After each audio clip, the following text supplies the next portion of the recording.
Magandang gabi mga ka-viewers, mga friend, mga ka-walking. Gagawa tayo ng panghilot para sa tuhod. Daon ng sili mga ka-viewers, tsaka luya. Sasamahan natin ang efficacent oil. Hihimayin ko po kababan pa isa-isa ito mamaya. Hihimayin ko. Ito na po yung hinimay na kababayan, mga sili tapos na pong himayin. Ngayon ito na pa pong luya, gagadgarin ko po sa isang maliit na pa luya. Gagadgarin po. Ito kababayan, ginagadgad ko ng ganito. Yan. Hanggat sa maubos siya magadgad sa pinong-pino. Mga ka-viewers, ito na po yung ginadgad na luya at daon ng sili tapos na pong himayin. Hahanap na po tayo malinis na tila para ito'y gawin nating pamahid.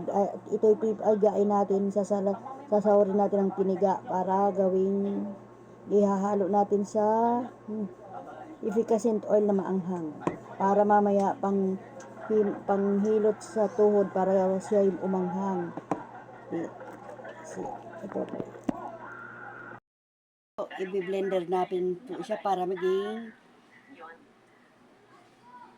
liquid. Ilalagay po natin siya sa blender. Siya pinaghalo ko sa blender. Lagay po sa ating liquid. Tingnan po natin.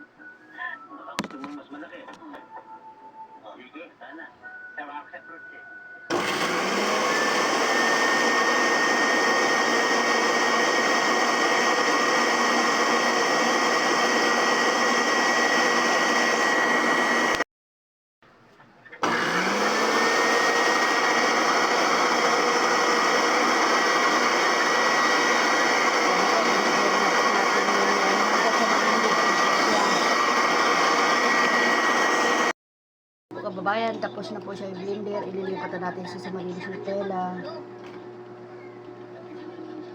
para pigain. Kunin ang katas ng blend natin. Sa kababayan, pipigain na natin siya dito. Kukunin natin katas. Yan po, yan, katas po ng pinaghalo-halong sili at luya. Yan, mabisa po siguro. Iniga-piga po natin. Ang bango. Kareng. Ililipat na natin sa isang maliit na bote yung katas ng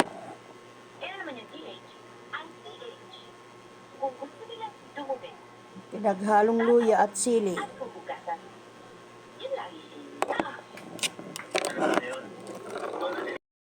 Po kababayan, ang katas na aking piniga sa nakalagay na po sa isang maliit na bottle. Susubukan po natin kung ano po ang ito po siya at igaganyan po natin sa ating tuhod. Sabi nila ihahaplos lang po ng ganito sa may maga at saka nananakit. Ganyan lang po ang pag-haplos. Medyo laylo lang. Yan. Titingnan po natin maya-maya kung ano pang result, kung maanghang po ba siya o hindi. Salamat po sa panunood. Ito na po ang aking katas ng sili at luya. At ito naman po yung efficacent oil, panghilot ko sa gabi-gabi. At sinasamahan po siya ng methyl, ng omega pain killer para sa umanghang siya. Maraming salamat po sa panunood. Magandang gabi po sa inyong lahat. Ingat!